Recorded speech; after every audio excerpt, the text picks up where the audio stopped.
सरस्वती विहार सेवला में चल रही भागवत कथा के चौथे दिन भगवान श्री कृष्ण का जन्मोत्सव धूमधाम से मनाया गया। भगवान श्री कृष्ण के बाल स्वरूप को देखकर भक्त खुशी से झूम उठे। सभी भक्त कृष्ण के बाल स्वरूप को दर्शन कर अभिभूत हुए। भजनों पर श्रद्धालु नाचते झूमते हुए दिखाई दिए।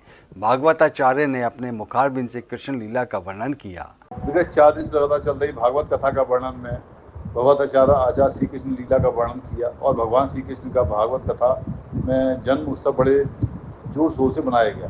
भगवान श्री कृष्ण के बाल स्वरूप को देखकर भक्तगण झूम उठे और सभी भक्तों ने भगवान कृष्ण के बाल स्वरूपों के दर्शन किए और उनका आशीर्वाद प्राप्त किया।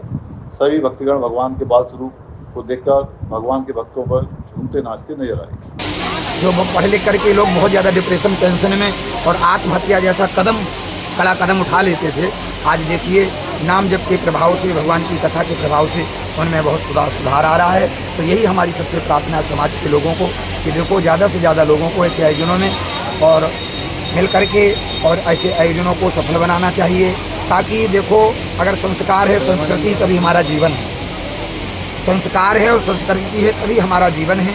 भाई भाई के साथ भाईचारा बना करके प्रेम के साथ हम जीवन का निर्वहन करें, क्योंकि जीवन 4 दिन का है, एक दिन मर जाना है। ठीक है, तो यही हमारा उद्देश्य है सबसे, और समाज में यही सबसे प्रार्थना है कि आप अपने ऐसे सांस्कृतिक जन से अगर भजन में लगा रहेगा तो निश्चित कल्याण होगा। और ये भागवत रूपी प्रसाद के द्वारा हमारा कल्याण हो रहा है। कथा का 14 दिन है, भक्तों को कितना रस बदलना है, क्योंकि 2 दिन बाद कृष्ण जयंती है। आगरा के अंदर भी बेटी चित्र लगता है और आगरा में बड़ी धूमधाम से कृष्ण जी के जन्मदिन मनाते हैं। और ऐसे में कृष्ण लीला की जो कथा चल रही है उसका आयोजन ये 14वीं कृष्ण लीला है।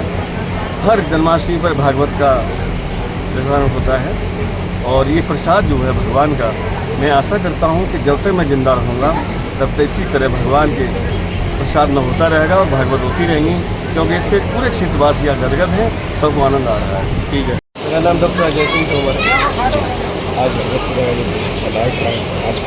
आज भागवत का 4था दिवस है और चौथे दिन आज भागवत में तो 52 अवतार हुआ और इसके बाद में श्री कृष्ण जी का जन्मोत्सव मनाया गया। क्षेत्र में ये हर साल हमारा जन्माष्टमी पर हम ये भागवत के रूप में जन्माष्टमी के पर्व पर ये उत्सव मनाते हैं। हमारा ये राधा कृष्ण जी का यहाँ पर मंदिर की स्थापना हुई थी, तो स्थापना वर्ष के रूप में यहाँ पर हम ये भागवत कथा का जो प्रोग्राम है वो आयोजित किया जाता है, ताकि भक्तों को भी यहाँ पर भागवत महापुराण के बारे में सुनने का अवसर मिले और ज्ञान की प्राप्ति। तो वहीं भगवताचार्य ने बताया कि हमें साल में एक बार भागवत कथा जरूर करनी चाहिए और माता पिता को अपने बच्चों को हमेशा अच्छी शिक्षा देनी चाहिए। भागवत कथा में सभी श्रद्धालुओं ने कृष्ण उत्सव को नाच गाकर फूलों की वर्षा के साथ मनाया। डॉक्टर GS तोमर ने कहा कि भागवत कथा को सुनने के लिए हजारों संख्या में श्रद्धालु वहाँ उपस्थित हैं और उन्होंने कहा कि मैं जब तक जीत रहूँगा तब तक मैं भागवत कथा अवश्य गाता रहूँगा। भागवत कथा के समापन में भक्तों ने आरती के साथ किया। अंत में सभी को प्रसाद वितरण कर सभी ने भगवान श्री कृष्ण के जयकारे लगाए।